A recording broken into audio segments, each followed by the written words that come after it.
3. ¿Les doy Q? Automáticos, déjalos, automáticos. ¿Le doy Q o qué? 3, 2, cuando gustes. Pero aquí estoy Carlos. Dime canal 1.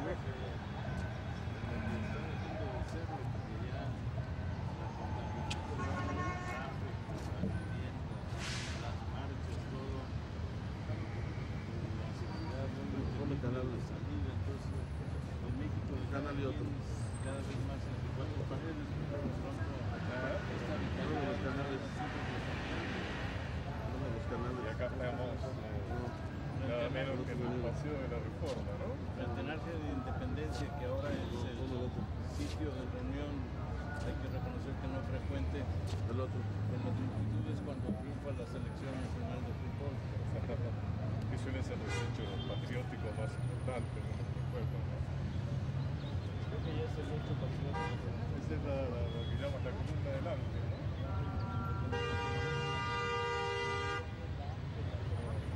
Por machismo se le decidió llamar el arte, De la independencia. porque la independencia no podía tener una mujer Sobre presidenta. todo. Entonces,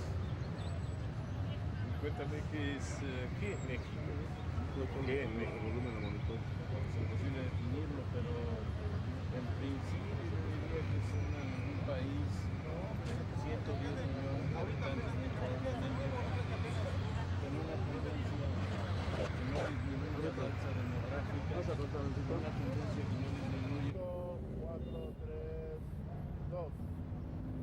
Cuéntame qué es México, tu México.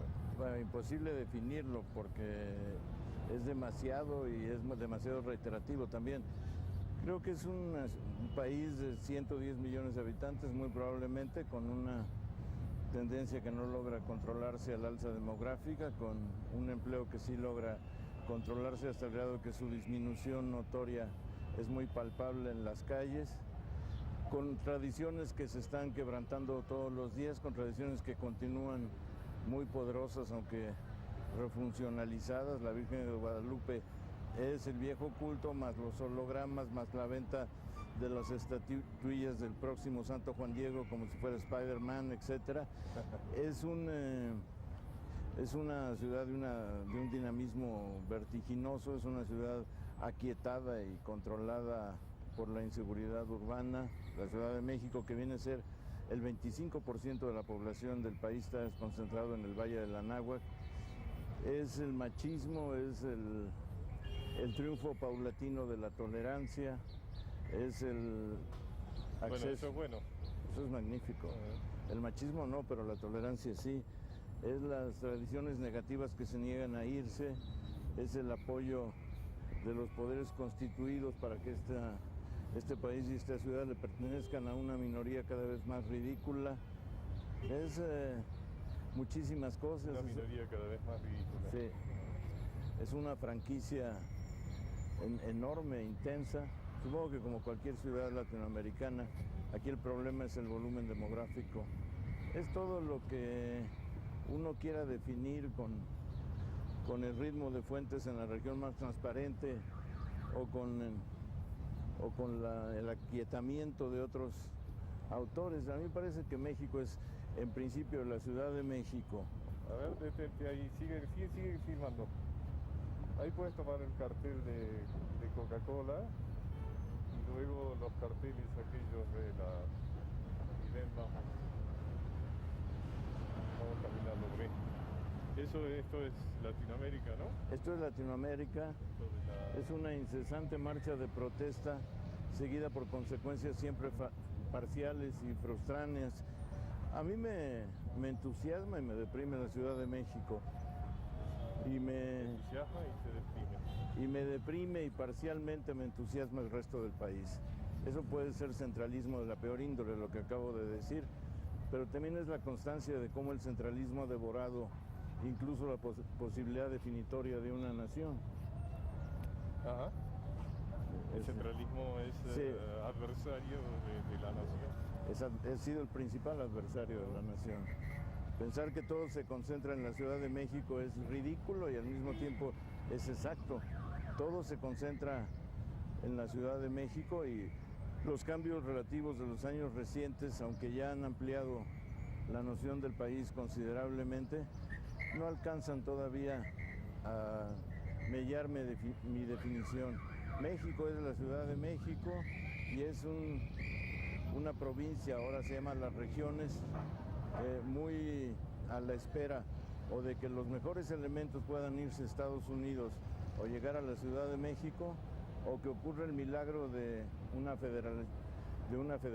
Ajá. Te propongo que vayamos a conversar en un lugar un poco más tranquilo. Bueno, como tú dices, esto no es lo más intranquilo que te puedas imaginar. Si te vas al mero centro histórico, eso es la intranquilidad. Eso sí que es que sentirte mal si no te consideras dentro de una multitud, y sentirte mal si esa multitud se desplaza con rapidez, porque en ese caso vas atropellado, triturado, etcétera. Quizá la definición más exacta de la Ciudad de México se encuentra en el metro, y quizá la definición más exacta del metro es la imposibilidad de nunca estar solo las 24 horas del día. La imposibilidad de nunca estar solo. Alguien decía, Pascal decía, mira tú, hace tanto tiempo que los grandes problemas de la humanidad venían por la dificultad que tiene el hombre de estar solo y quieto de en no una habitación. de salir de su casa. Sí. Vamos a grabar.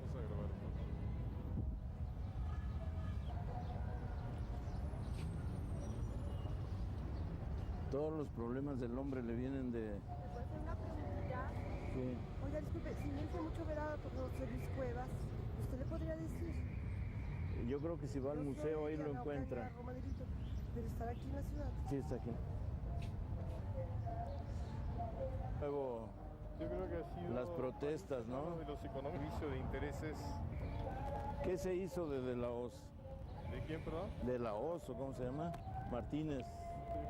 ¿Qué se hizo de la OS, Martínez? De la Rúa. No de la Rúa, el otro, el que era ministro. No te escuché. ¿De la OS no puede ser? Primer ministro.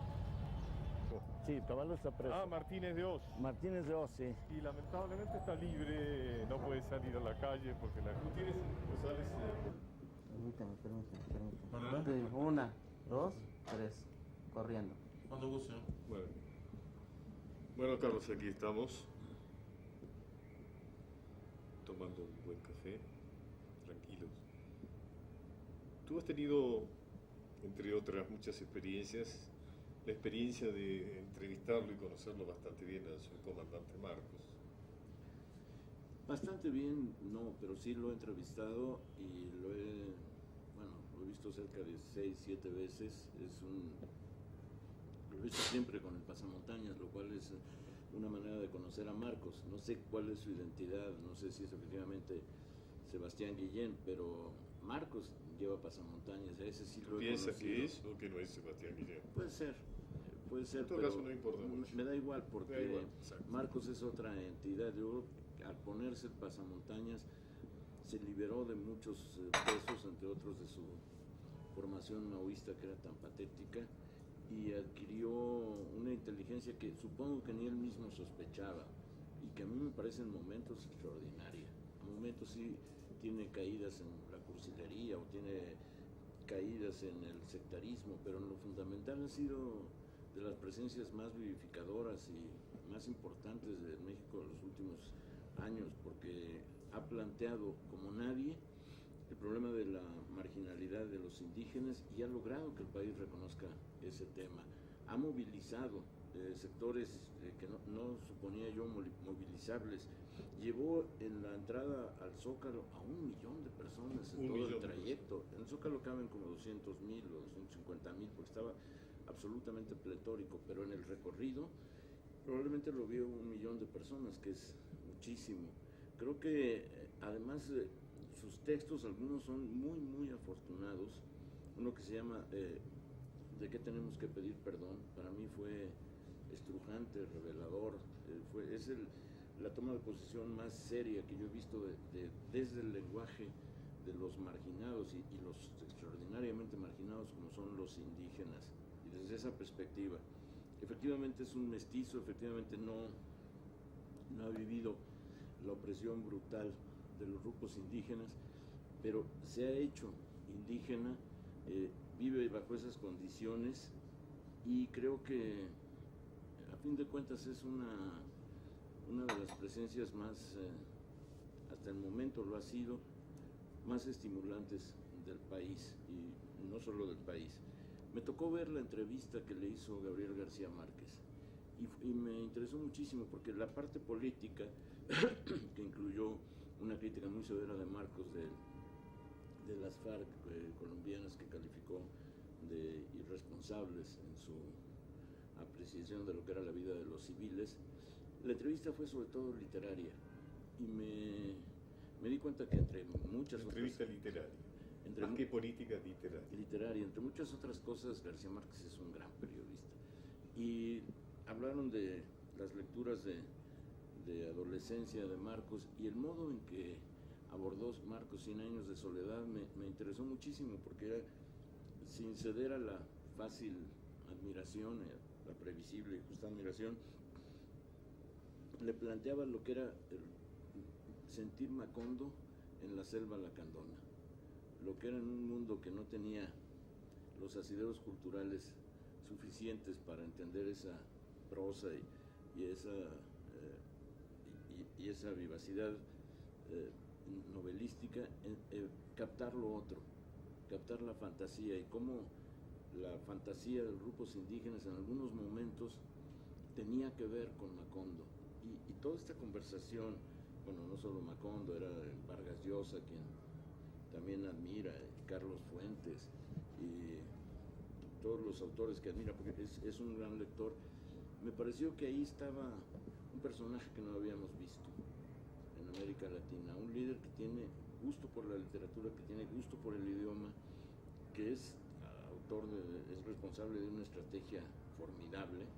En este momento está como cancelado, pero hasta que salió de la Ciudad de México su estrategia era impecable, y ahí es cuando uno siente que los próximos liderazgos de América Latina tendrán que ser distintos. Ya no podremos padecer a Salinas o a Menem o a Carlos Andrés Pérez o a Hugo Chávez.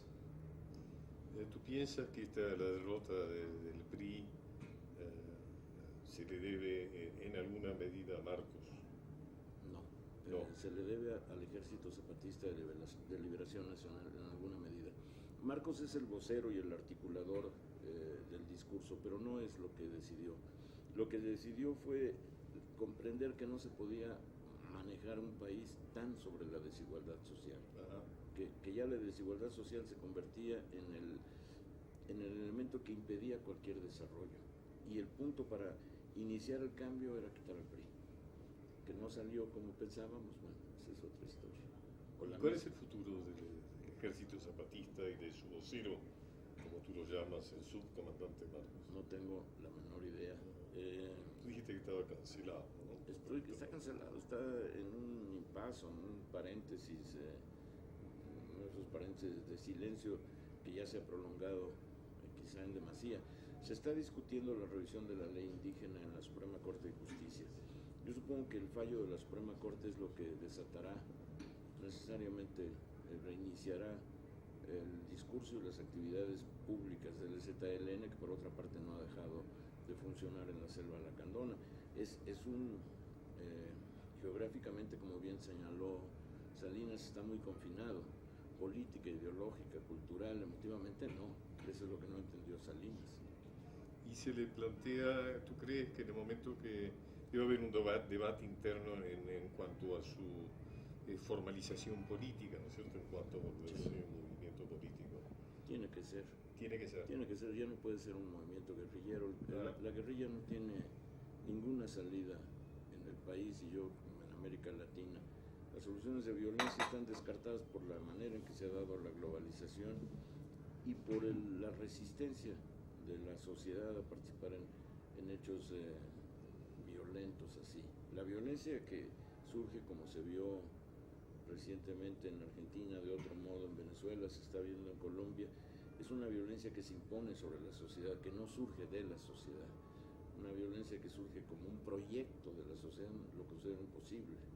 En todo caso, como se decía en los 70s, y sigue siendo válido a pesar de que hay mucha gente que está tratando de descalificar los 70, ya es setentista como si fuera un anatema, ¿no es cierto? Digamos que es cierto que la violencia de abajo es una respuesta A la a una violencia de violencia arriba, mucho como más la sutil corrupción de de arriba, abajo es ¿no? una- Pero muy, muy cruel, ¿no?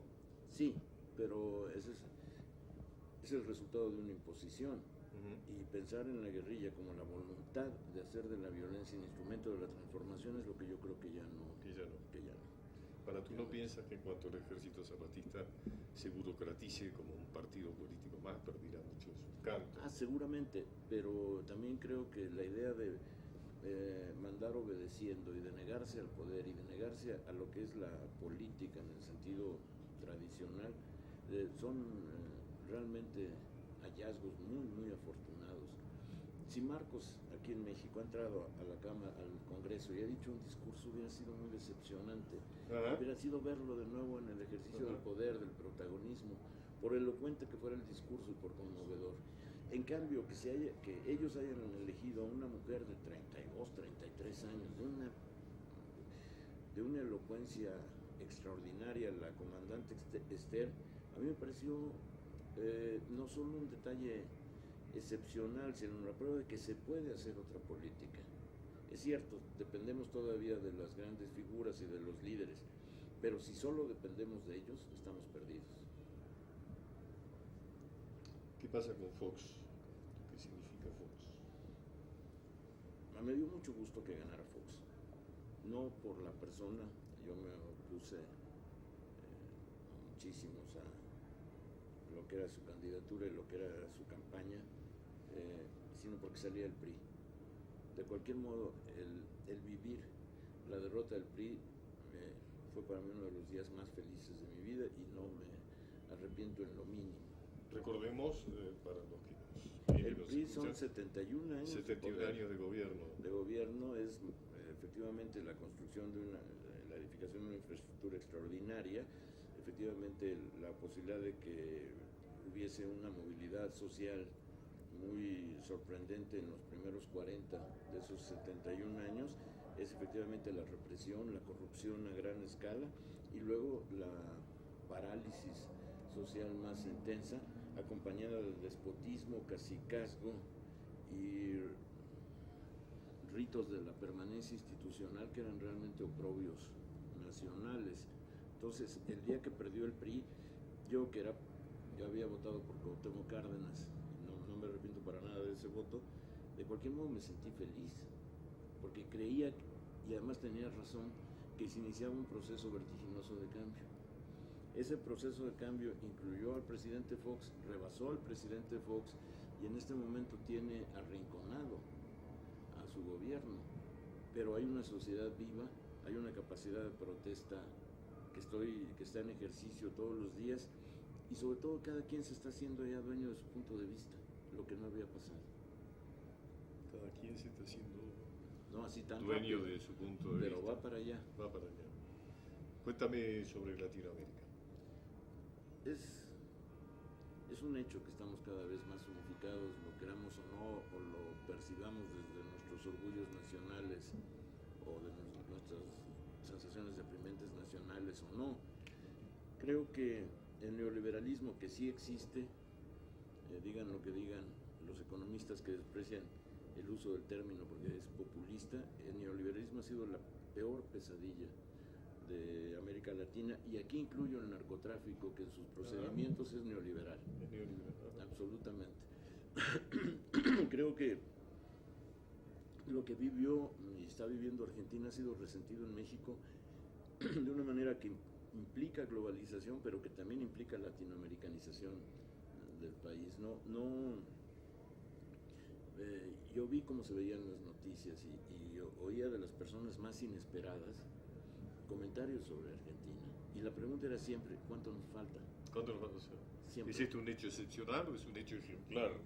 ¿No es cierto? Consecuencia del neoliberalismo planetario, Sí, ¿no? sí. Y lo mismo con lo que está sucediendo en Colombia, En lo que Colombia. ha sucedido en Colombia. ¿Tú piensas que es así, que no es un hecho individual aislado? No, yo creo que estamos latinoamericanizados, que la globalización nos latinoamericanizó y que estamos viviendo además las mismas ciudades con las diferencias demográficas y de algunas tradiciones, pero son las mismas ciudades. Yo en Lima o en Caracas o en Quito o en Ciudad de Guatemala o en San Salvador no me siento fuera de mi costumbre visual, para empezar. Sí, recién cuando bajamos ahí estábamos frente a la columna ahí del Ángel, esos carteles, ¿no es cierto? Esas alegatos con megáfono y demás, era como un lugar absolutamente común. Sí, en Latinoamérica, ¿no? Me parecía estar realmente en mi país. Con la diferencia de Argentina que ahí se han creado situaciones comunitarias que aquí todavía no se dan. Ajá. La psicología del barrio levantisco aquí todavía no se da, y en Argentina está muy presente, pero de cualquier modo lo que aquí se está dando, más que la movilización así de gremios o de sectores, que todavía falta, y la que se ha dado es en parte de inercia, lo que sí es la crítica. El PRI había impedido la crítica, había considerado que la crítica no era alternativa, porque no había cambio. Y que entonces todo lo que fuera crítica era el saco de los desperdicios, porque no se iba a ningún lado. Adueñarse de la crítica, como está pasando ahora, es adueñarse de la posibilidad del cambio. Ya sé que en ese momento es remota, pero ya es una posibilidad. Con el PRI no era. Ahora, es posible, Carlos, tú has reflexionado mucho sobre los medios masivos. De alguna manera tú eres una persona que tiene una presencia bastante frecuente en la televisión mexicana. Indudablemente este sistema planetario neoliberal que globaliza la economía, ¿no? Los intereses económicos, pero que no globaliza los derechos humanos ni la conservación del ambiente, tampoco globaliza, en fin, digamos, la justicia social. ¿Cuál es el papel que juegan los medios masivos de difusión? Fundamentalmente la televisión, ¿no es cierto? Era un papel enorme. En la campaña del 2000, los tres candidatos manejaron un dato: el 94% de la información que tienen el 94% de las personas se informa por televisión y solo el 6% por diarios en México. Ajá, 94 y 6. Eso es monstruoso. Ahora, la televisión se ha tenido que abrir a la crítica, lo que nadie consideraba posible. Recientemente vimos un programa donde se hablaba de la pedofilia de un prominente clérigo. Hemos visto la crítica a los partidos del presidente Fox, absolutamente se ha normalizado la crítica en los medios. Falta muchísimo. Y todavía creo que representan en gran parte la visión de un público pasivo, inerte, que no tiene capacidad ninguna de ser inteligente. Pero ya no es lo mismo. Y ese cambio de los medios también tiene que ver con el cambio de la sociedad, porque sí hay cosas que los medios han globalizado positivamente. Hablas de justicia social, efectivamente no. Hablas de conciencia ecológica, efectivamente no. Pero derechos humanos sí. Derechos humanos se está convirtiendo en la noción politizadora más fuerte que tiene México. Y yo supongo que América Latina. Corta tantito. No, córtale tantito. Oye, ¿cuántos minutos van? 4, Corriendo. 3, 2. Así que tienes una esperanza, digamos, en la función que podrán cumplir los medios en todo esto. Es que si no la cumplen, no veo quiénes. Los partidos políticos están viviendo su peor momento y el gobierno, en el caso de México, es inconvincente y ha perdido ya la capacidad de interlocución. Y se le fue el sonido, se le fue el volumen. Se le fue el sonido, se le fue el volumen. Pero sin embargo, los grandes holdings de los medios de difusión están estrechamente ligados, ¿no? al sistema de intereses económicos. Sí. O sea que es difícil que atenten contra sus propios intereses, ¿no? Pero si quieren tener intereses, tienen que abrirse a la crítica. Ajá. Su manera de preservar los intereses es abrirse a la crítica. Un medio que no se abra a la crítica en América Latina está muerto. Eso ya estoy es lo que la convencido. gente espera. Es lo que necesita, y como lo necesita lo espera, y como lo espera lo exige. Y no hay manera de evitar esa mecánica. Yo he visto que los diarios que insisten en la alabanza del gobierno están Ajá. casi fuera de servicio. Mi punto es muy sencillo. Antes se necesitaba valor civil para atacar al gobierno. Ahora se requiere un inmenso valor civil para defenderlo. Y eso que puede llevar a excesos y a tonterías de contestatario profesional, también obliga a los medios a abrirse a la crítica. No se han abierto en el punto de la ecología. Ahí sigue siendo la información cuando más parca. No se han abierto en el horror que es la injusticia social. Pero en derechos humanos sí, empiezan. Y yo insisto, ahí está en este momento la clave de la radicalización y de la crítica. Si hay una preocupación por los derechos humanos, hay la posibilidad de organizaciones. En este momento lo que los partidos representan es de un modo u otro la vieja idea de que es posible solucionarlo todo sin cambiar nada. Solucionarlo todo sin cambiar nada. A lo Lampedusa, ¿no? Sí, pero burocratizado, sin ni siquiera la gracia del aforismo. Es simplemente el estrangulamiento de partidos que reciben, en el caso de México, dinero y que han considerado que ya esa profesionalización de sus servicios es suficiente para que no se interesen en hacer política seria. En una entrevista que te hicieron, he leído que tú decías que el siglo XX será recordado como el tiempo perdido en banalidades. No tanto así, no. Te estoy citando mal. O me expresé mal, también el siglo XX será recordado. En todo caso, quizá tuviera que ver, a lo mejor el periodista acentuó algo que tú decías, que era como que los medios se ocupaban mucho más en entretener que en formar, ¿no es cierto? Quizá vaya por ese lado. Sí, yo creo que el siglo XX será recordado como el tiempo de las tragedias, el tiempo de las grandes conmociones, el tiempo de la mayor revolución cultural que hemos visto, que es el feminismo, el tiempo del estrangulamiento de la soberanía nacional y del arribo de la globalización. Pero la banalidad ha ocupado un lugar preferencial porque es el espacio anímico de los arrinconados por la historia. Y es lo que se espera del ser humano, ¿no? Más bien que no piense, que no cree, que no imagine, ¿no? Porque si no se vuelve un crítico. La banalidad es un tributo. En última instancia es el pago al fisco. La banalidad en el orden en que hemos visto. Aquí en México ha tenido los mayores ratings concebibles, pero estamos hablando de muy superiores a las telenovelas en momentos, llegando a tener el 65% del auditorio, que es una desmesura que no alcanzo en mi afán de ligazones cósmicas a entender. Un programa que se llama Big Brother, que ya estuvo en Holanda, que ya estuvo en España, que ha estado en todas partes. En el nuestro se llamó Gran Hermano. Gran Hermano, sí. Y cuyo mérito mayor es darle a la insignificancia el papel protagónico y a la banalidad y al hecho de que cuando uno no tiene nada que decir sigue hablando.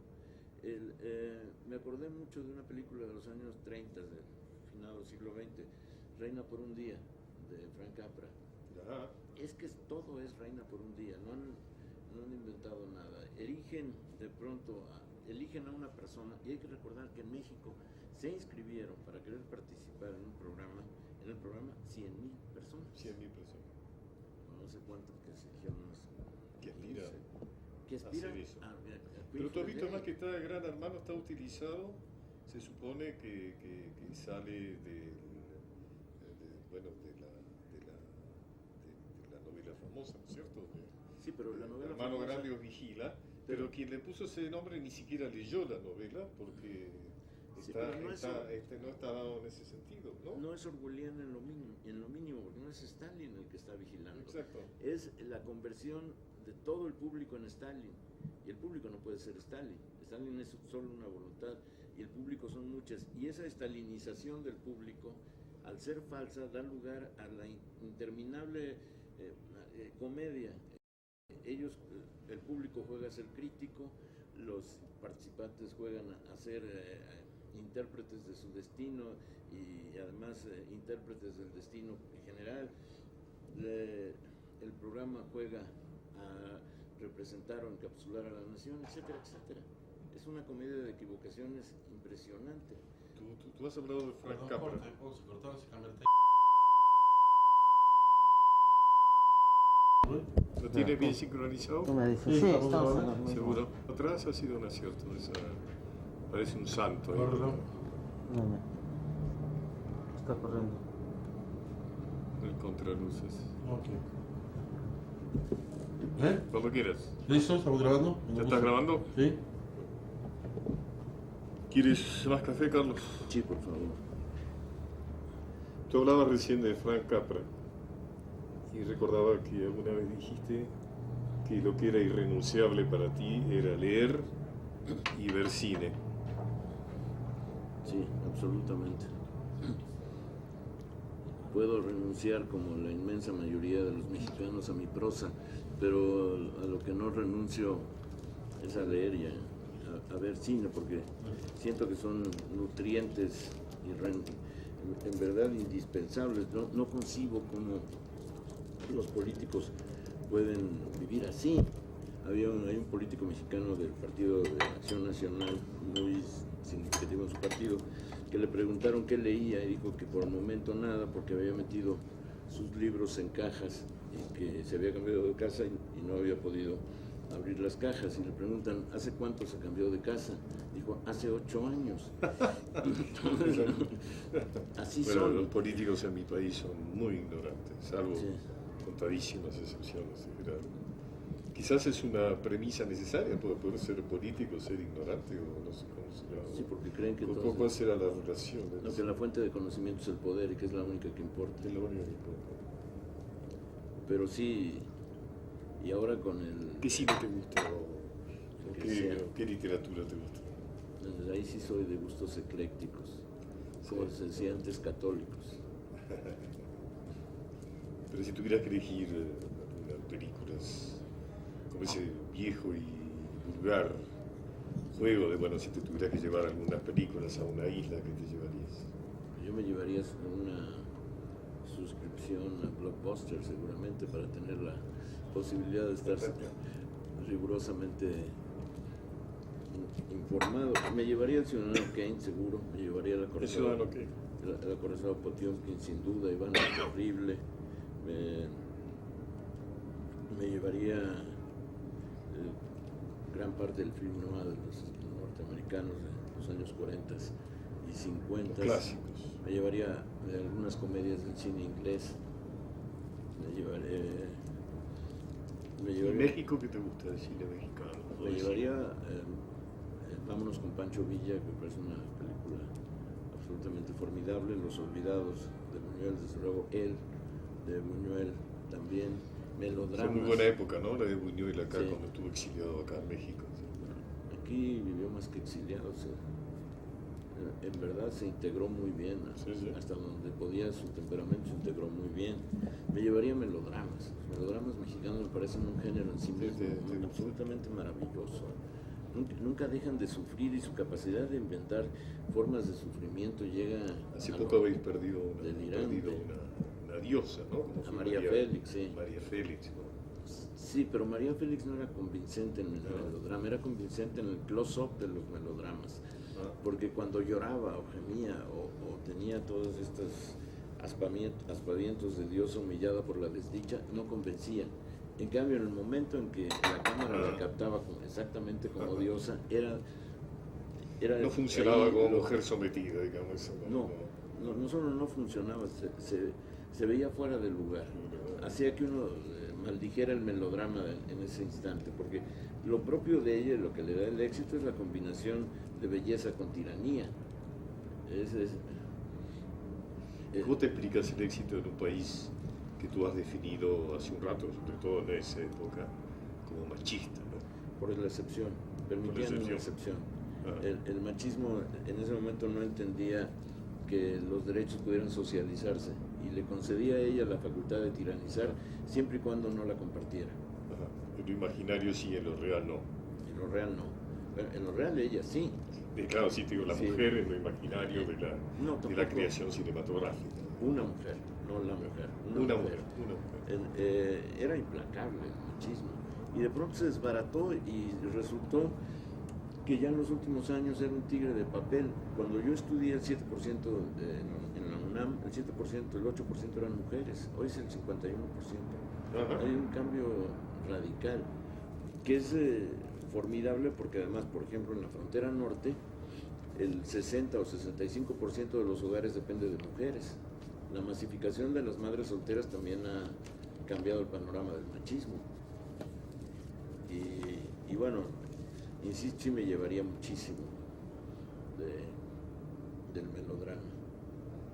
Y me llevaría una película argentina que sí, supongo que es muy mala, pero que cuando la vi, que yo era niño o adolescente, me pareció extraordinariamente conmovedora por motivos que no recuerdo, pero me la llevaría para saber por qué me conmovió, que se llama Cuando allá se pase lista.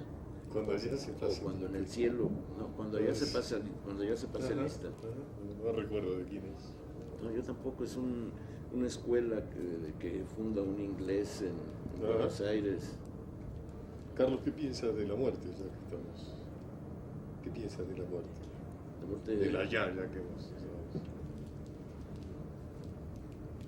Bueno, creo que el más allá existe porque en algún lugar tienen que acumularse o aglomerarse las esperanzas de inmortalidad. La función que yo le concedo al cielo es de archivo de las esperanzas de inmortalidad, y creo que Archivo de las esperanzas de inmortalidad. en cuanto a mis propias esperanzas concretamente son bastante limitadas, tenues, y pueden exacerbarse quizá en el último minuto, esa conversión negociada La del conversión interés. del ojalá.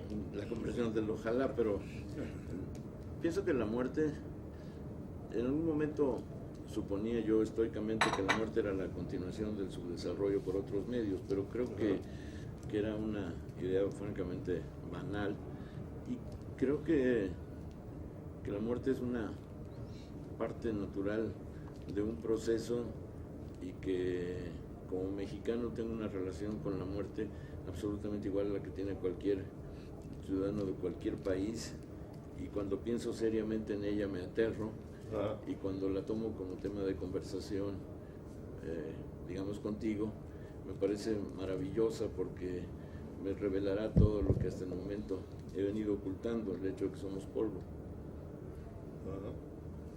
Los mexicanos tienen una relación con la muerte, ¿no? Recuerdo nuestras posadas Sí, pero y esas festividades, ¿no? totalmente O sea, la literaria, muerte y demás, ¿no? totalmente literaria, artística Literaria. y teatral. Ajá. No es real, No es real. para nada. Te voy a leer algo que tú escribiste, un fragmento de un trabajo tuyo que me pareció realmente, a mí me interesó muchísimo. Dice, y en un fragmento dice: en ese instante vi el apocalipsis, ya que estamos hablando, Sí. en ese instante vi el apocalipsis cara a cara y comprendí que el santo temor al juicio final radica en la intuición demoníaca. Uno ya no estará para presenciarlo. Y vi de reojo a la bestia con 7 cabezas y 10 cuernos, y entre sus cuernos 10 diademas, y sobre las cabezas de ella nombre de blasfemia. Y la gente lo aplaudía y le tomaba fotos y videos, y grababa sus declaraciones exclusivas, mientras con claridad que había de tornarse bruma dolorosa, llegaba a mí el conocimiento postrero. La pesadilla más atroz es la que nos excluye definitivamente. Qué Sí. bello texto. Pero creo en eso, y lo creo si vamos a aplicarlo al terreno de la economía, en todo esto que están diciendo ahora con tanta insistencia, que todavía queda algo peor que el ser explotados, el ya no ser explotados. No interesar. No interesar siquiera como seres explotados, y que la pesadilla de América Latina, la peor, va a empezar el día en que ya no se le considera a los latinoamericanos sujetos de explotación. Esa pesadilla que excluye en el terreno de la economía es terrible, y uno lo está viviendo en cada uno de los países. Argentina es un ejemplo en este momento muy agudo. Muy dramático. Y lo es México y todas las zonas de pobreza. Yo nunca supuse que hubiese tantas zonas de pobreza tan intensas como las que se me notificaron y algo vislumbré en Buenos Aires. Había supuesto que Buenos Aires se exceptuaba de ese destino latinoamericano de aglomeración sin salidas. Los argentinos tuvimos la fatua ilusión de ser Europa, ¿no? Ser menos latinoamericanos que los y demás. de un cachetazo nos han demostrado que somos mucho más latinoamericanos de lo que nosotros mismos nos creíamos. Y ahora que... Compartimos el destino. Sí, como el coronel Aprida en el poema de Borges, poema conjetural. Cuando el presidente Fox insiste con tanta vehemencia en que ya somos norteamericanos, ahí entiendo un poco, tengo la misma sensación, somos norteamericanos. ¿Qué quiere decir eso? Cuando vemos toda la inversión que viene y el apoyo y los inmensos estímulos económicos a los agricultores latinoamericanos que van a terminar siendo la ruina de la agricultura mexicana, veo que esa pretensión de ser norteamericanos es de nuevo la ilusión de que es posible sostenerse sobre palabras. Hay una suerte de adoración lexicológica, no sé cómo llamarlo. Ya no somos subdesarrollados, ahora somos norteamericanos. Hombre, que nos la hagan buena. Vamos a seguir siendo mexicanos y no norteamericanos por muchísimo tiempo.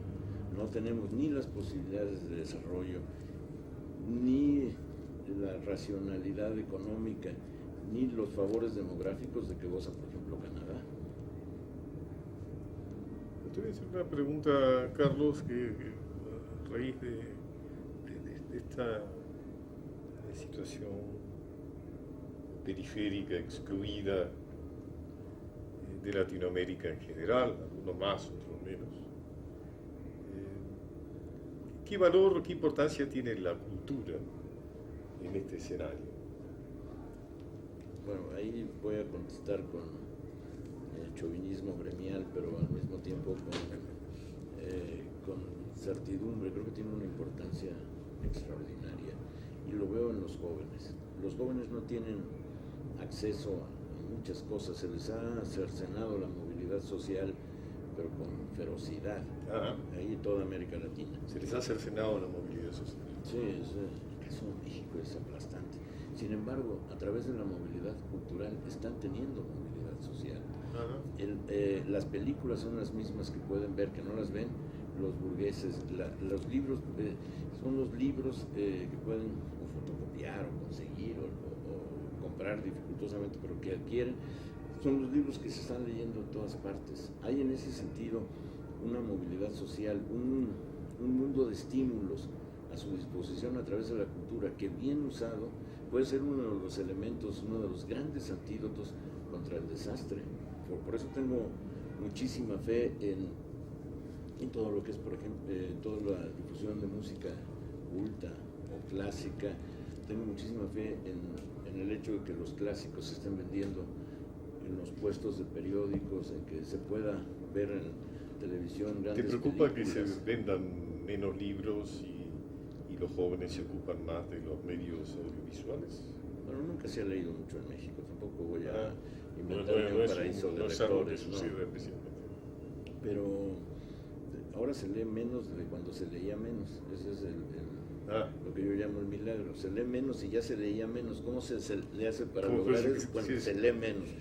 ¿Eso no te preocupa? Me preocupa muchísimo, ¿Te preocupa? porque es una sociedad inarticulada. Basta ver la televisión para probar cómo el despoblamiento de la lectura es también el despoblamiento del lenguaje, de la articulación, de la coherencia, de la lógica. Un político es alguien que no ha leído, que no piensa leer y que no se da cuenta de lo que le falta. Y es un clérigo, también un alto clérigo, o un Tú hablas empresario. del Big Brother. ¿Alguien contó en Argentina cuántas palabras usaban los jóvenes, esos que estaban encerrados en esa casa? Y creo que no eran más de 300 palabras. Ya son Es decir, un empobrecimiento del lenguaje. 100 más que los políticos y que los clérigos. Los políticos eran 250. Y los clérigos también por ahí, no creo que... y desde luego los empresarios. Lo que pasa es que tienen bloques verbales que han cultivado, a los que no les pagan salario, no sé por qué, pero debían pagárselos, porque son bloques verbales continuos, solícitos, de 24 horas diarias, están ahí a su disposición. y es lo que usan para simular que hablan, pero ya se ha perdido el lenguaje. ¿Cómo es posible que ni siquiera hayan leído los políticos la Constitución de la República?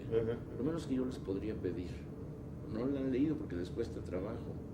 La impaciencia. El presidente Fox dijo en un encuentro con intelectuales, dice, a diferencia de ustedes que se han formado leyendo libros, yo me formé mirando las nubes. Esa es una... Mirando las nubes. Sí, es textual. Entonces todo eso... ¿Qué quiere decir mirando las nubes? Mirando las nubes físicamente. En su rancho Como que se extraía... la experiencia. En la experiencia de la naturaleza, del paisaje, de la cercanía o la lejanía de la lluvia. Con un orgullo de eso, calificando de alguna manera, o empatando por lo menos lo que es la formación intelectual. Un poco quería decir que la naturaleza enseña más que los libros. Claro, porque está también el que se enorgullece, y si yo no he leído nunca, me formé en la universidad de la calle, ¿no? Sí. Y lo dice con mucho orgullo, eso, ¿no? Se parece a algo eso. Claro. Sí, y aquí les llamaban los reprobados de la Universidad de la Vida.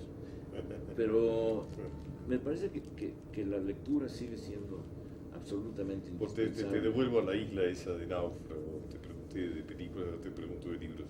¿Cuáles son las lecturas fundamentales? Soy de una obviedad lamentable. Don Quijote. Don Quijote. Para mí la Biblia. La Biblia es un libro al que he vuelto y he vuelto, porque además la traducción de Casiodoro de Reina y Cipriano de Valera es absolutamente gloriosa. Dickens, que he leído completo y he vuelto a varios de sus libros, Balzac, sí, indispensablemente Aristófanes, de pronto. Hay Swift, Viajes de Gulliver, es un libro que Voltaire, son para mí absolutamente indispensables. Y de los mexicanos, Alfonso Reyes, es una lección de idioma, de claridad, de cortesía, que uno nunca acaba de agradecer. No tener gratitud con Reyes a mí me parece un acto de inmensa deslealtad. Hay una tradición poética, Borges yo creo que nunca gozo tanto la inteligencia como cuando leo a Borges. Es saber no solo que la inteligencia existe, sino que se ha refinado para compartirse de un modo a la vez claro y dificultoso, porque uno necesita creer en todo un proceso para gustar de Borges. Y no sé, ahí mis gratitudes son interminables. Ahí, justamente esta mañana estaba recordando, empezaste por Quijote y la Biblia, estaba recordando una frase de Lucas, donde dice, encontrarás a Dios adentro de ti, ¿no? Y asociaba con una historia hindú, una tradición hindú, que dice que, bueno, cuando el hombre es criado, se le inviste de condiciones divinas, es un ser divino, pero que lo utiliza mal, es decir, utiliza todo mal, lo utiliza para el pecado básicamente. Entonces Brahma, que es Dios, decide despojarlo de esas virtudes divinas, pero no sabe dónde esconderlas para que el hombre no la vuelva a encontrar. Entonces sus dioses adláteres le aconsejan, pues, déjalo en el fondo del mar. Y Brahma dice, no, porque el hombre aprenderá a sumergirse muy hondo y lo encontrará. Dice, bueno, ponlo en lo alto de una montaña, ¿no? Porque el hombre, por su ambición, aprenderá a volar y subir y no tendrá inconveniente en encontrarlo. Entonces, luego de pensarlo mucho, dice, bueno, lo pondré en su alma, porque allí es donde no lo buscará. Dice, y entonces irá hasta el fondo del mar, subirá a los cielos, recorrerá todo el universo buscando eso y no lo encontrará porque está dentro de él. Sí, bueno, es la ¿Tú carta, piensas que realmente hay algo? es la carta de Poe, que está en el lugar más visible al que nadie se le ocurre ir. ¿Qué piensas tú? Bueno, también el aforismo clásico, todo hombre es un dios caído. Todo hombre es un dios caído. Sí. Pienso que es cierto que es falso, que de cualquier manera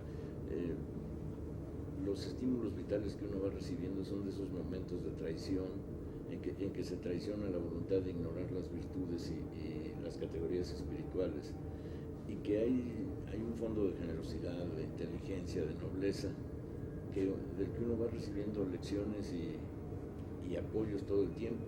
en lo básico creo que tiene razón, y que ocultar en el alma un secreto sí es ocultarla para siempre, sobre todo de la mirada de psicoanalistas, curas y torturadores. Pero creo que En esta sociedad que nos impone buscar en las cosas, ¿no? sí, pero Buscarnos cuando veo en las cosas, ¿no? En los generosidad, objetos, ¿no? la generosidad de algunos activistas de derechos humanos, de organizaciones no gubernamentales ahí, recupero. El poema de Cernuda sigue siendo extraordinario cuando se encuentra a un veterano de la brigada Lincoln y le dice que pese a la vileza, al horror, que un hombre como él exista le devuelve la fe en todo. Ajá. Claro, puede ser una variante de Sodoma, encuéntrame un justo y salvaré a la ciudad, pero es cierto que hay personas que al resumir virtudes esenciales nos hacen ver que esas continúan, y entonces todo el escepticismo, la lectura de Cioran que uno haga, etcétera, se contradicen ante esos momentos. Los héroes, finalmente, la invención de los héroes no es sino la invención de los depósitos de virtudes. El héroe siempre es sacrificial. Tiene que serlo. Es así. En México el caso de excepción es Benito Juárez, que es esforzado, llega a grandes sacrificios, pero no es mártir. Y encontrar un héroe en México que no sea mártir es un hallazgo, es literalmente la lotería. Y creo que en gran parte el sitio de Juárez en la cultura mexicana se debe a que no fue mártir. O sea que la virtud siempre está en contra de lo que la realidad impone. La virtud nunca es a favor de la realidad. Sí, bueno, el título de Kurosawa, para volver a mi costumbre de citar, es perfecto: los malvados duermen bien. Los malvados duermen bien. No hay pesadilla concebible en ese El horizonte. sentimiento de culpa es una especie extinguida, ¿no? Vía de extinción, ¿no? El sentimiento de culpa ahora es de los que todavía tienen sentimiento de culpa y que no... Y su sentimiento de culpa se acrecienta porque todavía tienen sentimiento de culpa en una época en que ya Freud pasó el post-freudismo, en una época en que el cinismo adulteró todas las condiciones del arrepentimiento, etc.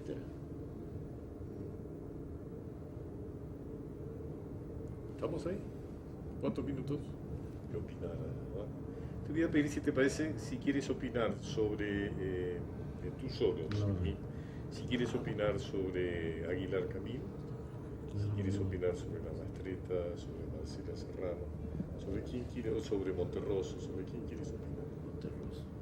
¿Quién más? La Mastreta, Aguilar Camil. Pues sí, es que la Serrano, Aguilar Camil, ¿qué tal? sí, Bien. cualquiera de la Serrano. Bueno, Es que me entonces daría sobre pena Monterroso inventar. y Aguilar Camil, ¿te parece? Me daría pena inventar una suya. ¿Esto no se ve acá? No, ya no tengo. ¿No sé quitarlo? Tú me miras a mí acá, con una...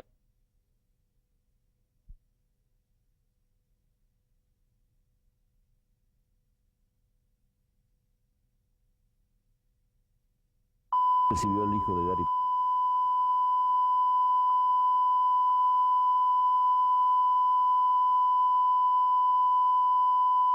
Corriendo. Cuando guste. Vale. Bueno, Carlos, aquí estamos tomando un buen café, tranquilos. Tú has tenido, entre otras muchas experiencias, la experiencia de entrevistarlo y conocerlo bastante bien al subcomandante Marcos. Bastante bien, no, pero sí lo he entrevistado y lo he visto cerca de 6, 7 veces. Lo he visto siempre con el pasamontañas, lo cual es una manera de conocer a Marcos. No sé cuál es su identidad, no sé si es efectivamente Sebastián Guillén, pero Marcos lleva pasamontañas. Ese sí ¿Tú lo he piensas que conocido. es o que no es Sebastián Guillén? Puede ser, En todo pero caso no importa mucho. Me da igual, porque Da igual, exacto. Marcos es otra entidad. Yo, al ponerse el pasamontañas, se liberó de muchos pesos, entre otros de su formación maoísta, que era tan patética, y adquirió una inteligencia que supongo que ni él mismo sospechaba, y que a mí me parece en momentos extraordinaria. A momentos sí tiene caídas en la cursilería o tiene caídas en el sectarismo, pero en lo fundamental ha sido de las presencias más vivificadoras y más importantes de México en los últimos años, porque ha planteado como nadie el problema de la marginalidad de los indígenas y ha logrado que el país reconozca ese tema. Ha movilizado sectores que no suponía yo movilizables.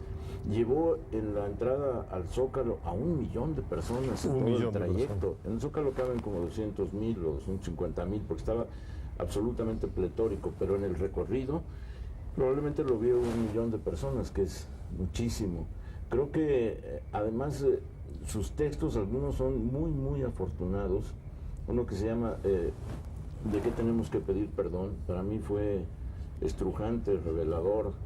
Es la toma de posición más seria que yo he visto desde el lenguaje de los marginados y los extraordinariamente marginados como son los indígenas. Y desde esa perspectiva, efectivamente es un mestizo, efectivamente no ha vivido la opresión brutal de los grupos indígenas, pero se ha hecho indígena, vive bajo esas condiciones y creo que a fin de cuentas es una de las presencias más, hasta el momento lo ha sido, más estimulantes del país y no solo del país. Me tocó ver la entrevista que le hizo Gabriel García Márquez y me interesó muchísimo porque la parte política que incluyó una crítica muy severa de Marcos de las FARC colombianas que calificó de irresponsables en su apreciación de lo que era la vida de los civiles. La entrevista fue sobre todo literaria y me di cuenta que entre muchas entrevista literaria, más que política literaria. Entre muchas otras cosas, García Márquez es un gran periodista. Y hablaron de las lecturas de adolescencia de Marcos y el modo en que abordó Marcos 100 años de soledad me interesó muchísimo porque era sin ceder a la fácil admiración, la previsible y justa admiración, le planteaba lo que era sentir Macondo en la selva lacandona, lo que era en un mundo que no tenía los asideros culturales suficientes para entender esa prosa y esa vivacidad novelística, captar lo otro, captar la fantasía y cómo la fantasía de los grupos indígenas en algunos momentos tenía que ver con Macondo. Y toda esta conversación, bueno, no solo Macondo, era Vargas Llosa, quien también admira, Carlos Fuentes y todos los autores que admira, porque es un gran lector. Me pareció que ahí estaba un personaje que no habíamos visto en América Latina, un líder que tiene gusto por la literatura, que tiene gusto por el idioma, que es es responsable de una estrategia formidable. En este momento está como cancelado, pero hasta que salió de la Ciudad de México su estrategia era impecable. Y ahí es cuando uno siente que los próximos liderazgos de América Latina tendrán que ser distintos. Ya no podremos padecer a Salinas o a Menem o a Carlos Andrés Pérez o a Hugo Chávez. ¿Tú piensas que la derrota del PRI se le debe en alguna medida a Marcos? No. Se le debe al Ejército Zapatista de Liberación Nacional en alguna medida. Marcos es el vocero y el articulador del discurso, pero no es lo que decidió.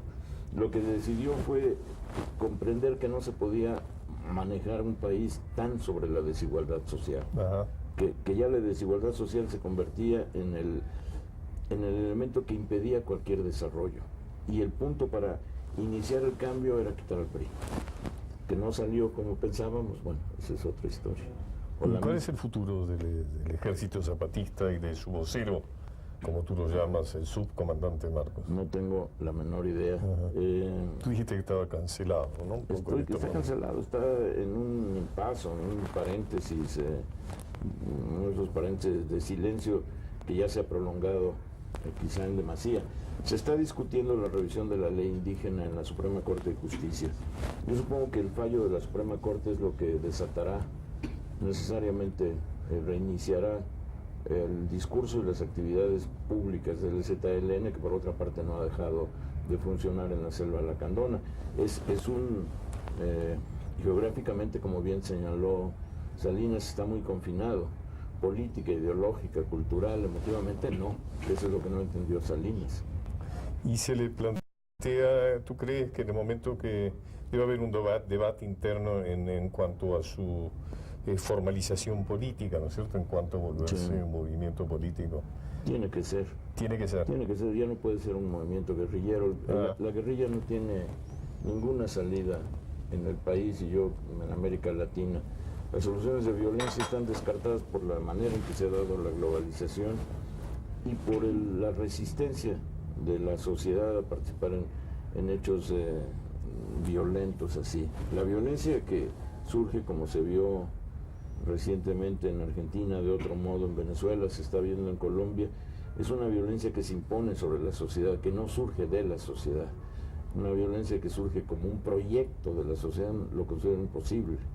En todo caso, como se decía en los 70s, y sigue siendo válido a pesar de que hay mucha gente que está tratando de descalificar los 70s, ya es setentista, como si fuera un anatema, ¿no es cierto? Digamos que es cierto que la violencia de abajo es una respuesta a una violencia arriba, mucho más sutil de arriba, ¿no? Pero muy cruel, ¿no? Sí, pero ese es el resultado de una imposición. Y pensar en la guerrilla como la voluntad de hacer de la violencia un instrumento de la transformación es lo que yo creo que ya no. Ahora, ¿tú no piensas que en cuanto al ejército zapatista se burocratice como un partido político más, perderá mucho de su encanto? Seguramente, pero también creo que la idea de mandar obedeciendo y de negarse al poder y de negarse a lo que es la política en el sentido tradicional son realmente hallazgos muy afortunados.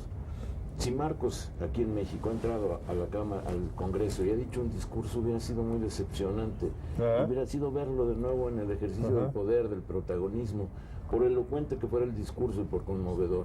En cambio, que ellos hayan elegido a una mujer de 32, 33 años, de una elocuencia extraordinaria, la comandante Esther, a mí me pareció no solo un detalle excepcional, sino una prueba de que se puede hacer otra política. Es cierto, dependemos todavía de las grandes figuras y de los líderes, pero si solo dependemos de ellos, estamos perdidos. ¿Qué pasa con Fox y con lo que significa Fox? Me dio mucho gusto que ganara Fox. No por la persona, yo me opuse muchísimos a lo que era su candidatura y lo que era su campaña, sino porque salía el PRI. De cualquier modo, el vivir la derrota del PRI fue para mí uno de los días más felices de mi vida y no me arrepiento en lo mínimo. Recordemos, para los que nos ven y nos escuchan, son 71 años. 71 años de gobierno. De gobierno es efectivamente la construcción de la edificación de una infraestructura extraordinaria, efectivamente la posibilidad de que hubiese una movilidad social muy sorprendente en los primeros 40 de esos 71 años, es efectivamente la represión, la corrupción a gran escala y luego la parálisis social más intensa, acompañada del despotismo, cacicazgo y ritos de la permanencia institucional que eran realmente oprobios nacionales. Entonces, el día que perdió el PRI, yo había votado por Cuauhtémoc Cárdenas y no me arrepiento para nada de ese voto, de cualquier modo me sentí feliz, porque creía, y además tenía razón, que se iniciaba un proceso vertiginoso de cambio. Ese proceso de cambio incluyó al presidente Fox, rebasó al presidente Fox y en este momento tiene arrinconado a su gobierno. Pero hay una sociedad viva, hay una capacidad de protesta que está en ejercicio todos los días y sobre todo cada quien se está haciendo ya dueño de su punto de vista, lo que no había pasado. Cada quien se está haciendo así tan dueño rápido, de su punto de pero vista. va para allá. Va para allá. Cuéntame sobre Latinoamérica. Es un hecho que estamos cada vez más unificados, lo queramos o no, o lo percibamos desde nuestros orgullos nacionales o de nuestras sensaciones deprimentes nacionales o no. Creo que el neoliberalismo, que sí existe, digan lo que digan los economistas que desprecian el uso del término porque es populista, el neoliberalismo ha sido la peor pesadilla de América Latina, y aquí incluyo el narcotráfico, que en sus procedimientos es neoliberal. Es neoliberal. Ajá. Absolutamente. Creo que lo que vivió y está viviendo Argentina ha sido resentido en México de una manera que implica globalización, pero que también implica latinoamericanización del país. Yo vi cómo se veían las noticias y oía de las personas más inesperadas comentarios sobre Argentina. Y la pregunta era siempre, ¿cuánto nos falta? ¿Cuándo nos vamos a hacer? Siempre. ¿Es esto un hecho excepcional o es un hecho ejemplar? ¿No es cierto? Consecuencia del neoliberalismo planetario, ¿no? Sí. Y lo mismo con lo que está sucediendo en Colombia, lo que ha sucedido en Colombia. ¿Tú piensas que es así, que no es un hecho individual aislado? No, yo creo que estamos latinoamericanizados, que la globalización nos latinoamericanizó y que estamos viviendo además las mismas ciudades, con las diferencias demográficas y algunas tradiciones, pero son las mismas ciudades. Yo en Lima o en Caracas o en Quito o en Ciudad de Guatemala o en San Salvador no me siento fuera de mi costumbre visual, para empezar. Sí, recién cuando bajamos ahí estábamos frente a la columna ahí del Ángel, esos carteles, ¿no es cierto? Esos alegatos con megáfono y demás, era como un lugar absolutamente común de Latinoamérica, ¿no? Me parecía estar realmente en mi país, ¿no? Con la diferencia de Argentina que ahí se han creado situaciones comunitarias que aquí todavía no se dan. Ajá. La psicología del barrio levantisco aquí todavía no se da, Sí, en Argentina está muy presente, pero de cualquier modo lo que aquí se está dando, más que la movilización así de gremios o de sectores, que todavía falta, y la que se ha dado es en parte de inercia, lo que sí es la crítica. El PRI había impedido la crítica, había considerado que la crítica no era alternativa, porque no había cambio. Y que entonces todo lo que fuera crítica era el saco de los desperdicios, porque no se iba a ningún lado.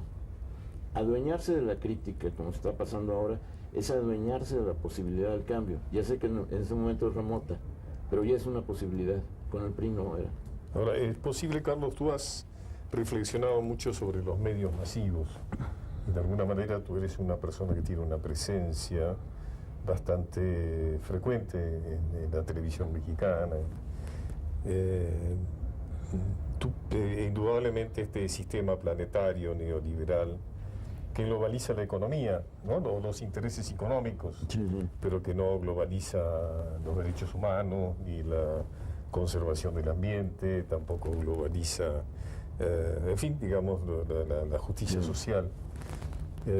¿Cuál es el papel que juegan los medios masivos de difusión? Fundamentalmente la televisión, ¿no es cierto?, en todo esto. Enorme. Un papel enorme. En la campaña del 2000, los tres candidatos manejaron un dato: el 94% de la información que tienen el 94% de las personas se informa por televisión y solo el 6% por diarios en México. 94 y 6. Eso es monstruoso. Ahora, la televisión se ha tenido que abrir a la crítica, lo que nadie consideraba posible. Recientemente vimos un programa donde se hablaba de la pedofilia de un prominente clérigo. Hemos visto la crítica a los partidos del presidente Fox, absolutamente se ha normalizado la crítica en los medios. Falta muchísimo. Y todavía creo que representan en gran parte la visión de un público pasivo, inerte, que no tiene capacidad ninguna de ser inteligente. Pero ya no es lo mismo. Y ese cambio de los medios también tiene que ver con el cambio de la sociedad, porque sí hay cosas que los medios han globalizado positivamente. Hablas de justicia social, efectivamente no. Hablas de conciencia ecológica, efectivamente no. Pero derechos humanos sí. Derechos humanos se está convirtiendo en la noción politizadora más fuerte que tiene México, y yo supongo que América Latina. Corta tantito. Córtale tantito. Sí, corriendo. 3, 2. Así que tienes una esperanza, digamos, en la función que podrán cumplir los medios en todo esto. Es que si no la cumplen, no veo quiénes. Los partidos políticos están viviendo su peor momento y el gobierno, en el caso de México, es inconvincente y ha perdido ya la capacidad de interlocución. Y se le fue el sonido, se le fue el volumen. Se le fue el sonido, se le fue el volumen. Pero sin embargo, los grandes holdings de los medios de difusión están estrechamente ligados, ¿no?, al sistema de intereses económicos. Sí. O sea que es difícil que atenten contra sus propios intereses, ¿no? Pero si quieren tener intereses tienen que abrirse a la crítica. Su manera de preservar los intereses es abrirse a la crítica. Un medio que no se abra a la crítica en América Latina está muerto. De eso ya estoy Es lo que convencido. la gente espera. Es lo que necesita, y como lo necesita lo espera, y como lo espera lo exige. Y no hay manera de evitar esa mecánica. Yo he visto que los diarios que insisten en la alabanza del gobierno están casi fuera de servicio. Mi punto es muy sencillo. Antes se necesitaba valor civil para atacar al gobierno. Ahora se requiere un inmenso valor civil para defenderlo. Y eso que puede llevar a excesos y a tonterías de contestatario profesional, también obliga a los medios a abrirse a la crítica. No se han abierto en el punto de la ecología. Ahí sigue siendo la información cuando más parca. No se han abierto en el horror que es la injusticia social. Pero en derechos humanos sí, empiezan. Y yo insisto, ahí está en este momento la clave de la radicalización y de la crítica. Si hay una preocupación por los derechos humanos, hay la posibilidad de organizaciones. En este momento lo que los partidos representan es de un modo u otro la vieja idea de que es posible solucionarlo todo sin cambiar nada. Solucionarlo todo sin cambiar nada. A lo Lampedusa, ¿no? Sí, pero burocratizado, sin ni siquiera la gracia del aforismo. Es simplemente el estrangulamiento de partidos que reciben, en el caso de México, dinero y que han considerado que ya esa profesionalización de sus servicios es suficiente para que no se interesen en hacer política seria. En una entrevista que te hicieron, he leído que tú decías que el siglo XX será recordado como el tiempo perdido en banalidades. No tanto así, no. Estoy citando mal. O me expresé mal, también el siglo XX será recordado. En todo caso, quizá tuviera que ver, a lo mejor el periodista acentuó algo que tú decías, que era como que los medios se ocupaban mucho más en entretener que en formar, ¿no es cierto? Quizá vaya por ese lado. Sí, yo creo que el siglo XX será recordado como el tiempo de las tragedias, el tiempo de las grandes conmociones, el tiempo de la mayor revolución cultural que hemos visto, que es el feminismo, el tiempo del estrangulamiento de la soberanía nacional y el arribo de la globalización. Pero la banalidad ha ocupado un lugar preferencial porque es el espacio anímico de los arrinconados por la historia. Y es lo que se espera del ser humano, ¿no? Más bien que no piense, que no cree, que no imagine, ¿no? Porque si no se vuelve un crítico, como la tú dices, banalidad es un tributo. En última instancia es el pago al fisco. La banalidad en el orden en que hemos visto.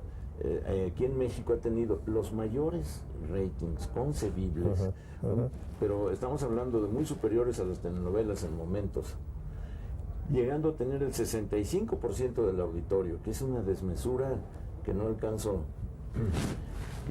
en mi afán de ligaciones cósmicas a entender. Un programa que se llama Big Brother, que ya estuvo en Holanda, que ya estuvo en España, que ha estado en todas partes. En el nuestro se llamó Gran Hermano. Gran Hermano, sí. Y cuyo mérito mayor es darle a la insignificancia el papel protagónico y a la banalidad y al hecho de que cuando uno no tiene nada que decir sigue hablando. Me acordé mucho de una película de los años 30, del final del siglo XX, Reina por un día, de Frank Capra. Es que todo es Reina por un día. no han inventado nada. Eligen de pronto, eligen a una persona, y hay que recordar que en México se inscribieron para querer participar en el programa 100,000 personas. 100,000 personas. No sé cuántas que se eligieron unas Que aspiran 15, que a hacer aspiran eso. fuera Pero tú has visto de más ahí. que está Gran Hermano, está utilizado, se supone que sale del... de la novela famosa, ¿no es cierto? Sí, pero la de novela Hermano famosa- Grande os vigila, pero quien le puso ese nombre ni siquiera leyó la novela porque Sí, pero no es no está dado en ese sentido, ¿no? No es orwelliana en lo mínimo, porque no es Stalin el que está vigilando. Exacto. Es la conversión de todo el público en Stalin. Y el público no puede ser Stalin. Stalin es solo una voluntad y el público son muchas. Y esa stalinización del público, al ser falsa, da lugar a la interminable comedia. El público juega a ser crítico, los participantes juegan a ser intérpretes de su destino y además intérpretes del destino en general. El programa juega a representar o encapsular a la nación, etcétera, etcétera. Es una comedia de equivocaciones impresionante. Tú has hablado de Frank Capra. ¿Cómo se cortaron? ¿Se cambiar tapes? Bueno, claro. Cuando quieras. ¿Listo? ¿Estamos grabando? ¿Ya estás grabando? Sí. Bueno. ¿Quieres más café, Carlos? Sí, por favor. Tú hablabas recién de Frank Capra y recordaba que alguna vez dijiste que lo que era irrenunciable para ti era leer y ver cine. Sí, absolutamente. Puedo renunciar, como la inmensa mayoría de los mexicanos, a mi prosa, pero a lo que no renuncio es a leer y a ver cine, porque siento que son nutrientes y en verdad indispensables. No concibo cómo los políticos pueden vivir así. Hay un político mexicano del Partido de Acción Nacional, muy significativo en su partido, que le preguntaron qué leía y dijo que por el momento nada, porque había metido sus libros en cajas y que se había cambiado de casa y no había podido abrir las cajas. Y le preguntan, ¿hace cuánto se cambió de casa? Dijo, hace 8 años. Así son. Los políticos en mi país son muy ignorantes, salvo contadísimas excepciones. Es general. Quizás es una premisa necesaria para poder ser político, ser ignorante, o no sé cómo será. Sí, porque creen que entonces, ¿cuál será la relación? No, que la fuente de conocimiento es el poder y que es la única que importa. Es la única que importa. Pero sí, y ahora con el... ¿Qué cine te gusta o qué literatura te gusta? Ahí sí soy de gustos eclécticos, como se decía antes, católicos. Pero si tuvieras que elegir algunas películas como ese viejo y vulgar juego de, bueno, si te tuvieras que llevar algunas películas a una isla, ¿qué te llevarías? Yo me llevaría una suscripción a Blockbuster seguramente para tener la posibilidad de estar rigurosamente informado. Me llevaría el Ciudadano Kane seguro, me llevaría el Ciudadano Kane, el acorazado Potiomkin sin duda, Iván el Terrible, me llevaría gran parte del film noir de los norteamericanos de los años 40 y 50. Los clásicos. Me llevaría algunas comedias del cine inglés. ¿En México qué te gusta del cine mexicano? Me llevaría Vámonos con Pancho Villa, que me parece una película absolutamente formidable. Los Olvidados de Buñuel, desde luego él de Buñuel también. Melodramas. Fue muy buena época, ¿no? La de Buñuel acá, cuando estuvo exiliado acá en México. ¿Sí? Bueno, aquí vivió más que exiliado. En verdad se integró muy bien. Hasta donde podía, su temperamento se integró muy bien. Me llevaría melodramas. Los melodramas mexicanos me parecen un género en sí mismo absolutamente maravilloso. Nunca dejan de sufrir y su capacidad de inventar formas de sufrimiento llega Hace poco habéis perdido una diosa, ¿no? Como fue María Félix, sí. María Félix, ¿no? Sí, pero María Félix no era convincente en el melodrama, era convincente en el close-up de los melodramas. Porque cuando lloraba o gemía o tenía todos estos aspavientos de diosa humillada por la desdicha, no convencía. En cambio, en el momento en que la cámara la captaba exactamente como diosa, era no funcionaba ahí como mujer sometida, digamos, eso no solo no funcionaba, se veía fuera del lugar. Hacía que uno maldijera el melodrama en ese instante, porque lo propio de ella, lo que le da el éxito, es la combinación de belleza con tiranía. ¿Cómo te explicas el éxito en un país que tú has definido hace un rato, sobre todo en esa época, como machista, ¿no? Por la excepción, permitían una excepción. El machismo en ese momento no entendía que los derechos pudieran socializarse y le concedía a ella la facultad de tiranizar siempre y cuando no la compartiera. En lo imaginario sí, en lo real no. En lo real no. En lo real ella sí. Claro, sí, te digo, la mujer en lo imaginario de la creación cinematográfica. Digamos, una mujer, no la mujer. Una mujer. Era implacable el machismo. Y de pronto se desbarató y resultó que ya en los últimos años era un tigre de papel. Cuando yo estudié el 7% en la UNAM, el 7%, el 8% eran mujeres. Hoy es el 51%. Hay un cambio radical que es formidable porque además, por ejemplo, en la frontera norte, el 60 o 65% de los hogares depende de mujeres. La masificación de las madres solteras también ha cambiado el panorama del machismo. Y bueno, insisto, sí me llevaría muchísimo del melodrama. Y me llevaría una película argentina que supongo que es muy mala, pero que cuando la vi, que yo era niño o adolescente, me pareció extraordinariamente conmovedora por motivos que no recuerdo, pero me la llevaría para saber por qué me conmovió. Se llama Cuando allá se pase lista. Cuando allá se pase o cuando lista. en el cielo, no, cuando allá se pase lista. No recuerdo de quién es. No, yo tampoco. Es una escuela que funda un inglés en Buenos Aires. Carlos, ¿qué piensas de la muerte, ya que estamos? ¿Qué piensas de la muerte? La muerte de la ya que hemos usado. Bueno, creo que el más allá existe porque en algún lugar tienen que acumularse o aglomerarse las esperanzas de inmortalidad. La función que yo le concedo al cielo es de archivo de las esperanzas de inmortalidad. Y creo que... Archivo de las esperanzas de inmortalidad. En cuanto a mis propias esperanzas, concretamente son bastante limitadas, tenues, y pueden exacerbarse quizá en el último minuto, esa conversión negociada. La conversión del ojalá. La conversión del ojalá, pero pienso que la muerte, en algún momento suponía yo estoicamente que la muerte era la continuación del subdesarrollo por otros medios, pero creo que era una idea francamente banal, y creo que la muerte es una parte natural de un proceso, y que como mexicano tengo una relación con la muerte absolutamente igual a la que tiene cualquier ciudadano de cualquier país, y cuando pienso seriamente en ella me aterro, y cuando la tomo como tema de conversación, digamos contigo, me parece maravillosa porque me revelará todo lo que hasta el momento he venido ocultando, el hecho de que somos polvo. Los mexicanos tienen una relación con la muerte, ¿no? Recuerdan el tema de posadas, sí, pero y esas festividades, ¿no? Usar la muerte y demás, ¿no? Totalmente literaria, artística y teatral. No es real. No es real. Para nada. Te voy a leer algo que tú escribiste, un fragmento de un trabajo tuyo que me pareció realmente... a mí me interesó muchísimo.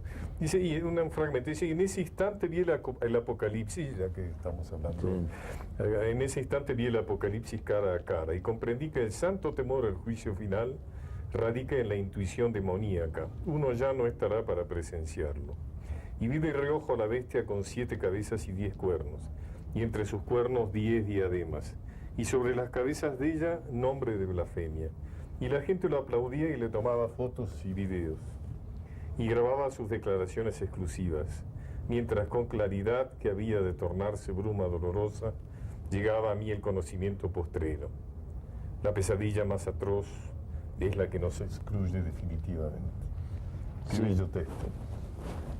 Pero, creo en eso y lo creo si vamos a aplicarlo al terreno de la economía, en todo esto que están diciendo ahora con tanta insistencia, que todavía queda algo peor que el ser explotados, el ya no ser explotados. No interesar. No interesar siquiera como seres explotados, y que la pesadilla de América Latina, la peor, va a empezar el día en que ya no se considere a los latinoamericanos sujetos de explotación. Esa pesadilla que excluye en el terreno de la economía es terrible y uno lo está viviendo en cada uno de los países. Argentina es un ejemplo en este momento muy agudo. Muy dramático. Y lo es México y todas las zonas de pobreza. Yo nunca supuse que hubiese tantas zonas de pobreza tan intensas como las que se me notificaron y algo vislumbré en Buenos Aires. Había supuesto que Buenos Aires se exceptuaba de ese destino latinoamericano de aglomeración sin Y los salidas. argentinos tuvimos la fatua ilusión de ser Europa, ¿no De es ser cierto? menos En una época. latinoamericanos que los Y demás. de un cachetazo nos han demostrado que somos mucho más latinoamericanos de lo que nosotros mismos nos creíamos, ¿no? Y ahora que... Y compartimos el destino. Sí, Claro. como el coronel Laprida en el poema de Borges, poema conjetural. Cuando el presidente Fox insiste con tanta vehemencia en que ya somos norteamericanos, Ajá. ahí entiendo un poco, tengo la misma sensación, somos norteamericanos. ¿Qué quiere decir eso? Cuando vemos toda la inversión que viene y el apoyo, los inmensos estímulos económicos a los agricultores latinoamericanos que van a terminar siendo la ruina de la agricultura mexicana, veo que esa pretensión de ser norteamericanos es de nuevo la ilusión de que es posible sostenerse sobre palabras. Hay una suerte de adoración lexicológica, no sé cómo llamarlo. Ya no somos subdesarrollados, ahora somos norteamericanos. Ajá. Hombre, que nos la hagan buena. Vamos a seguir siendo mexicanos y no norteamericanos por muchísimo tiempo. No tenemos ni las posibilidades de desarrollo, ni la racionalidad económica, ni los favores demográficos de que goza, por ejemplo, Canadá. Te voy a decir una pregunta, Carlos, que a raíz de esta situación periférica, excluida de Latinoamérica en general, algunos más, otros menos, ¿qué valor, qué importancia tiene la cultura en este escenario? Bueno, ahí voy a contestar con chauvinismo gremial, pero al mismo tiempo con certidumbre. Creo que tiene una importancia extraordinaria y lo veo en los jóvenes. Los jóvenes no tienen acceso a muchas cosas, se les ha cercenado la movilidad social, pero con ferocidad, Ajá. ahí en toda América Latina. Se les ha cercenado la movilidad social, ¿no? Sí, el caso de México es aplastante. Sin embargo, a través de la movilidad cultural están teniendo movilidad social. Ajá. Las películas son las mismas que pueden ver, que no las ven los burgueses. Los libros son los libros que pueden o fotocopiar o conseguir o comprar dificultosamente, pero que adquieren. Son los libros que se están leyendo en todas partes. Hay en ese sentido una movilidad social, un mundo de estímulos a su disposición a través de la cultura, que bien usado puede ser uno de los elementos, uno de los grandes antídotos contra el desastre. Por eso tengo muchísima fe en todo lo que es, por ejemplo, toda la difusión de música culta o clásica. Tengo muchísima fe en el hecho de que los clásicos se estén vendiendo en los puestos de periódicos, en que se pueda ver en televisión grandes ¿Te preocupa que películas. se vendan menos libros y los jóvenes se ocupan más de los medios audiovisuales? Bueno, nunca se ha leído mucho en México, tampoco voy a inventarme un paraíso de no es algo que lectores, ¿no? suceda especialmente acá. Pero ahora se lee menos de cuando se leía menos. Ese es lo que yo llamo el milagro. Se lee menos y ya se leía menos. ¿Cómo se le hace para ¿Cómo lograr parece que eso sí, cuando sí, se sí. lee menos? ¿Eso no te preocupa? Me preocupa muchísimo, Te preocupa mucho. porque es una sociedad inarticulada. Basta ver la televisión para probar cómo el despoblamiento de la lectura es también un despoblamiento del lenguaje, de la articulación, de la coherencia, de la lógica. Un político es alguien que no ha leído, que no piensa leer y que no se da cuenta de lo que le falta. Y es un clérigo, también un alto clérigo, o un Tú hablabas empresario. del Big Brother. ¿Alguien contó en Argentina cuántas palabras usaban los jóvenes, esos que estaban encerrados en esa casa? Y creo que no eran más de 300 palabras. Pues ya son Es decir, un empobrecimiento del lenguaje. 100 más que extraordinario. los políticos y que los clérigos. Los políticos serán 250. Y los clérigos también por ahí, no creo que... y desde luego los empresarios. Lo que pasa es que tienen bloques verbales que han cultivado, a los que no les pagan salario, no sé por qué, pero debían pagárselos, porque son bloques verbales continuos, solícitos, de 24 horas diarias, están ahí a su disposición. Y es lo que usan para simular que hablan, pero ya se ha perdido el lenguaje. ¿Cómo es posible que ni siquiera hayan leído los políticos la Constitución de la República? Lo menos que yo les podría pedir. No la han leído porque les cuesta trabajo. La impaciencia. El presidente Fox dijo en un encuentro con intelectuales, dice, a diferencia de ustedes que se han formado leyendo libros, yo me formé mirando las nubes. Esa es una... Mirando las nubes. Sí, es textual. Entonces todo eso... ¿Qué quiere decir mirando las nubes? Mirando las nubes físicamente. O sea, En su rancho, como que se formó extraía- en la experiencia. Como en la algo- experiencia de la naturaleza, Ajá. del paisaje, de la cercanía o la lejanía de la lluvia. Como un orgullo de eso y de Pues, calificando de alguna manera, o empatando por lo menos lo que es la Sí. formación intelectual. Un poco quería decir que la naturaleza enseña más que los libros. Claro, porque está también el que se enorgullece y si yo no he leído nunca, me formé en la Universidad de la Calle, ¿no? Sí. Y lo dice con mucho orgullo eso, ¿no? Se parece a algo a eso, ¿no? Claro. Sí, y aquí les llamaban los reprobados de la Universidad de la Vida. Pero me parece que la lectura sigue siendo absolutamente Pues te indispensable. devuelvo a la isla esa de Náufrago, te pregunté de películas, ahora te pregunto de libros. ¿Cuáles son las lecturas Soy de fundamentales? para soy ti? de una obviedad lamentable. Claro. Don Quijote. Don Quijote, Para mí la Biblia. la Biblia. La Biblia es un libro al que he vuelto y he vuelto Ajá. y he vuelto, porque además la traducción de Casiodoro de Reina y Cipriano de Valera es absolutamente gloriosa. Dickens, que he leído completo y he vuelto a varios de sus libros, Balzac, sí, indispensablemente Aristófanes, de pronto. Hay Swift, Viajes de Gulliver, es un libro que Voltaire, son para mí absolutamente indispensables. Y de los mexicanos, Alfonso Reyes, es una lección de idioma, de claridad, de cortesía, que uno nunca acaba de agradecer. No tener gratitud con Reyes a mí me parece un acto de inmensa deslealtad. Ajá. Hay una tradición poética, Borges. Borges es, yo creo que nunca gozo tanto la inteligencia como cuando leo a Borges. Es saber no solo que la inteligencia existe, sino que se ha refinado para compartirse de un modo a la vez claro y dificultoso, porque uno necesita creer en todo un proceso para gustar de Borges. Y no sé, ahí mis gratitudes son interminables. Ahí, justamente esta mañana estaba recordando, empezaste por Quijote y la Biblia, estaba recordando una frase de Lucas, donde dice, encontrarás a Dios adentro de ti, ¿no? Y asociaba con una historia hindú, una tradición hindú, que dice que, bueno, cuando el hombre es criado, se le inviste de condiciones divinas, es un ser divino, pero que lo utiliza mal, es decir, utiliza todo mal, lo utiliza para el pecado, básicamente. Entonces Brahma, que es el Dios, decide despojarlo de esas virtudes divinas, pero no sabe dónde esconderlas para que el hombre no la vuelva a encontrar. Entonces sus dioses adláteres le aconseja, pues, entiérralo, déjalo en el fondo del mar. Y Brahma dice, no, porque el hombre aprenderá a sumergirse muy hondo y lo encontrará. Dice, bueno, ponlo en lo alto de una montaña, ¿no? Porque el hombre, por su ambición, aprenderá a volar y subir y no tendrá inconveniente en encontrarlo.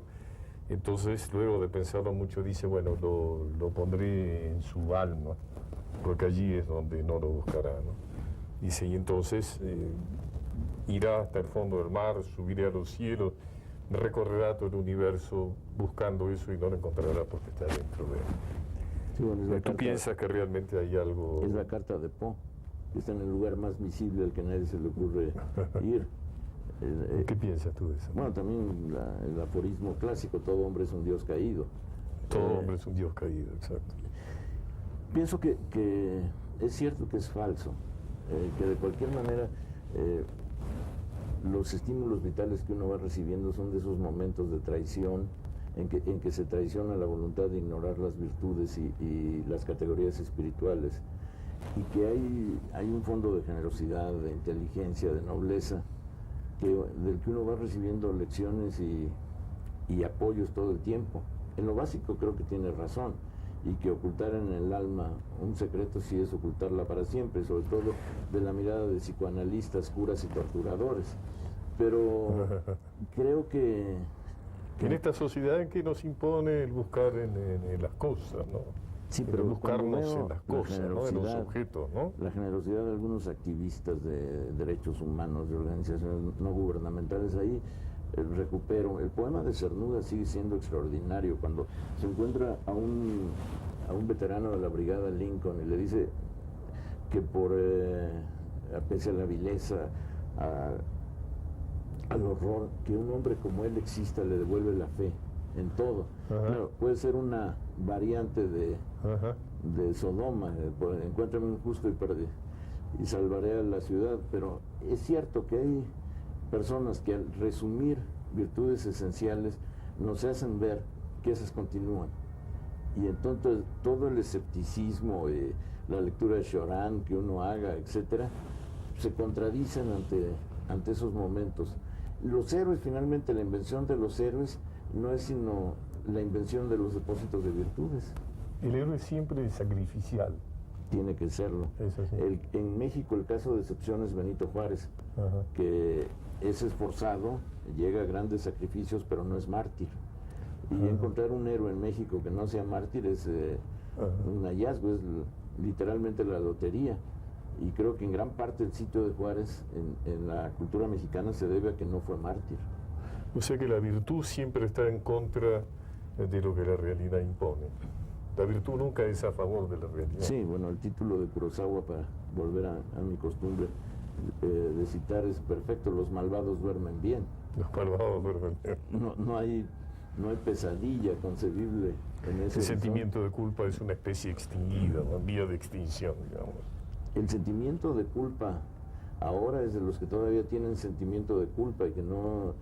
Y su sentimiento de culpa se acrecienta porque todavía tienen sentimiento de culpa en una época en que ya Freud pasó el post-freudismo, en una época en que el cinismo adulteró todas las condiciones del arrepentimiento, etcétera. ¿Estamos ahí? ¿Cuántos minutos? ¿1000? Si quieres opinar sobre la Mastretta, sobre Marcela Serrano, sobre quién quiere, o sobre Monterroso, sobre quién quieres opinar. Monterroso. ¿Y quién más? ¿La Mastretta? ¿Aguilar Camín? Pues sí, es que la Serrano no la leí. Aguilar Camín, ¿qué te parece? ¿Bien? Cualquiera de la Serrano. Bueno, es que me entonces daría sobre pena Monterroso inventar. y Aguilar Camín, ¿te parece? Me daría pena inventar una opinión. ¿Esto no se ve acá? No, ya lo cambié. Tú me miras a mí, Agus. Está grabando. 5, 4, 3, 2.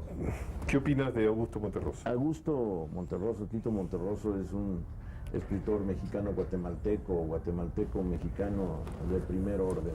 Desde obras completas y otros cuentos mostró que había un espíritu literario vivísimo y que la ironía era una función de la prosa, no era algo desligado o impuesto a la prosa, sino que era orgánica.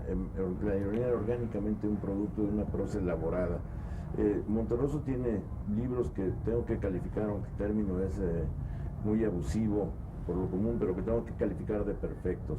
La Oveja Negra y otras fábulas es una maravilla. Uno puede volver siempre a ese libro y leerlo como por vez primera, que es, pienso, el mayor elogio que se le puede hacer a un libro que uno ya previsiblemente conoce muy bien. Y Movimiento Perfecto, conocido con Sergio Pitol, es un libro deslumbrante. La variedad de registros prosísticos, la inteligencia, la brillantez, todo hace de Movimiento Perpetuo una pequeña, concentrada, diáfana obra maestra. ¿Qué piensas de Aguilar Camín? Dijimos, ¿qué piensas de Héctor Aguilar Camín? Héctor Aguilar Camín es un historiador, tiene su tesis, que es un libro. Sí, pero ¿por qué no me apagas para que yo no haga ruido? No, que cambia un solo canal. Ah, bueno. Sí, está grabando. Disculpe, arranca de nuevo.